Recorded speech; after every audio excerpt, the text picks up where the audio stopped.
Welcome back to the We See Monsters channel. On this week's episode, we will be taking a trip to the Navajo Reservation in northern Arizona as I share a few stories from one of the local natives here on the Navajo Nation. This is their story. Growing up, I lived in northeastern Arizona, literally about 5 miles south of the Navajo Reservation in Winslow. Naturally, being that close to the reservation, or the res, skinwalkers were a huge topic of conversation amongst the locals, and we all took it very seriously.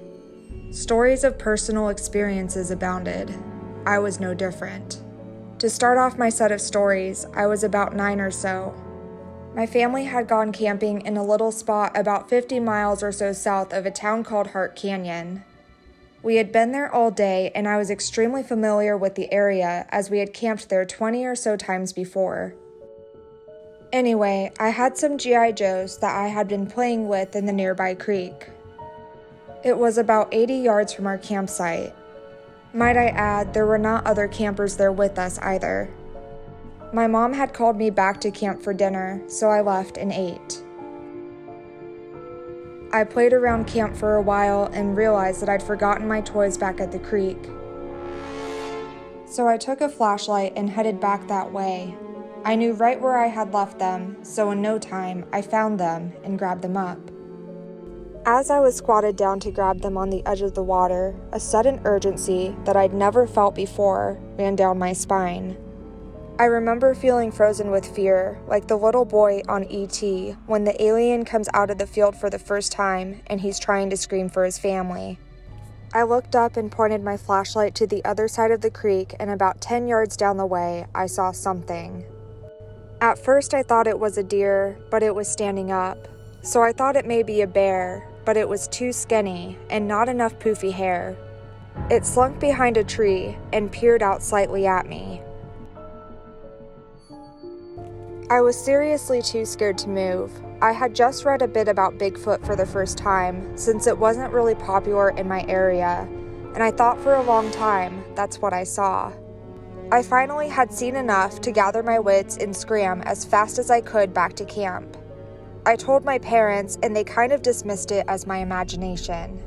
So I kind of just stayed close to them the rest of the trip. About 2 years later, I was at my house. I had 2 dogs, and they were outside dogs, lived their whole lives in my backyard. One night they went psycho, barking at first at something in the alley behind my house, and then they both started whimpering. I had my window open slightly, and one of my dogs straight up jumped up to the window, frantically chewed through the screen of the window, forced its way into the house, and would not leave the house for 3 days. I can't explain what would make a dog do that.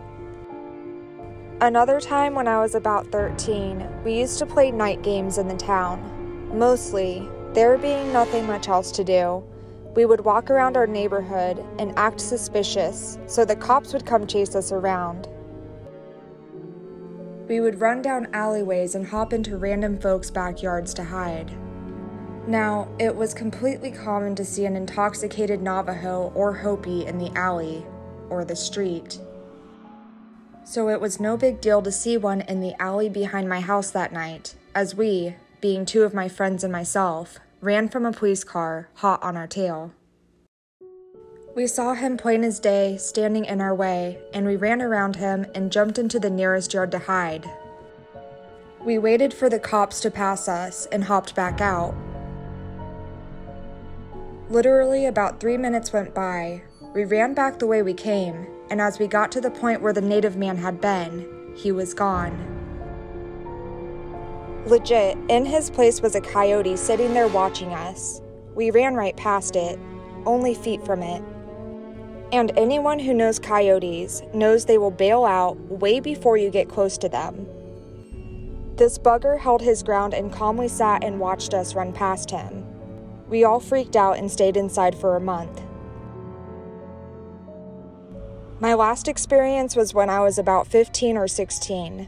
My brother has a girlfriend that lived in a small community south of Winslow called Starlight Pines. It was about 25 miles-ish away.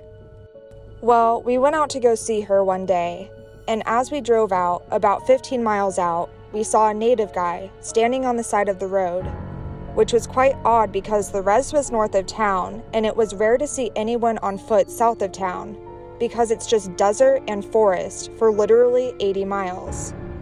Anyway, we see this guy. He looked normal enough. Flannel shirt, jeans, you get the picture. We got to our destination and hung out with my brother's girlfriend and her family well into the night when we decided to head back home. We hopped in his truck, a Chevy S10, and drove back the way we came.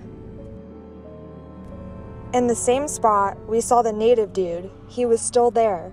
I remember thinking, this dude is crazy, standing out there all day and into the night. What's he doing? Right as we passed him, we hear a loud bang on the back of the truck. At first, I thought we hit an animal, but I hadn't felt anything that we'd run over. I turned around and looked out the back window. My brother started to slow down, thinking there may be something wrong with the truck. In the brake lights, I see the native guy chasing after us. We are easily going 55 to 60 at this point as we were about to stop. The guy is on the road, feet behind us. I scream at my brother not to stop. Being a Chevy S10, it had a speed governor on it at 80. 2 miles, this guy keeps up with us. We are seriously freaking out. I asked my brother, what if we don't make it back to town?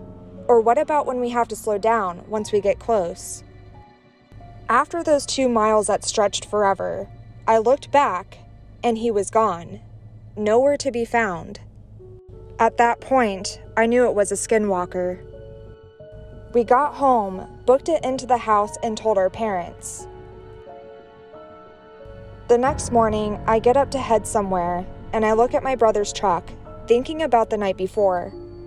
I wondered what that loud bang was just before we started getting chased. Inspecting the truck, I found a handprint smeared in the dust from about 2/3 over to the right, and then smeared to the right taillight. I never went there again. For more spooky content, you can click the links below to check out my TikTok and listen to the We See Monsters podcast.